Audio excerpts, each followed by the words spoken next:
On August 20th, 1940, Leon Trotsky, a Russian revolutionary, Soviet politician, and political theorist, was assassinated by Stalinist agent and Spanish communist Ramon Mercader during his exile to Mexico City.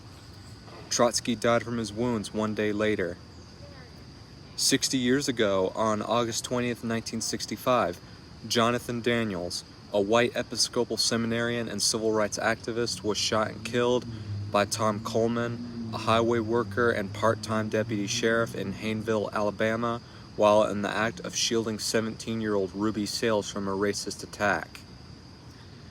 At the same time, the two were involved in the nonviolent movement in Lowndes County, working to integrate public facilities and help African American citizens register to vote after the Voting Rights Act passed that summer. Daniels' death brought even greater support to the civil rights cause. In 1991, Daniels was designated a martyr in the Episcopal Church and is recognized annually in its calendar.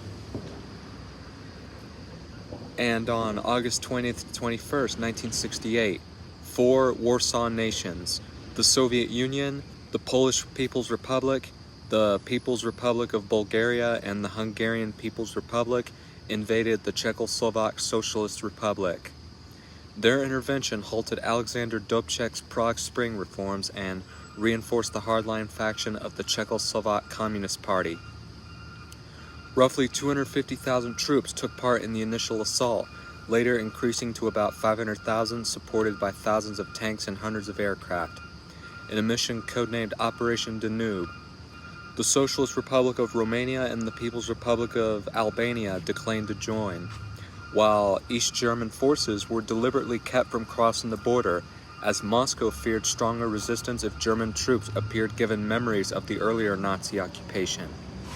The invasion left 137 Czechoslovaks dead and about 500 seriously injured.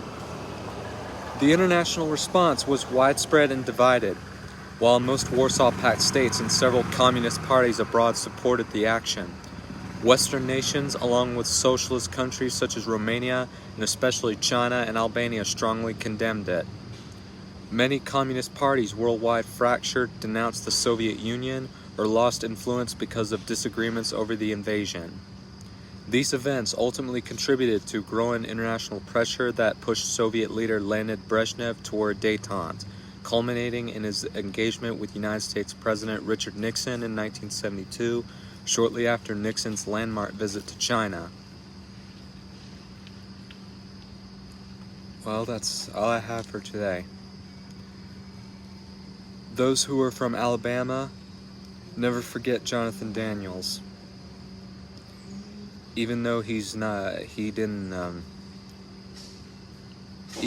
wasn't at Selma, Alabama at the time, he was counted as the fourth martyr of the Civil Rights Movement in 1965 after the murders of Jimmy Lee Jackson, James Reeb, and Viola Liuzzo.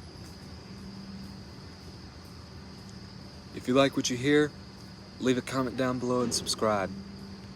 This is Stephen Luke, and I'll see you next time for another history update.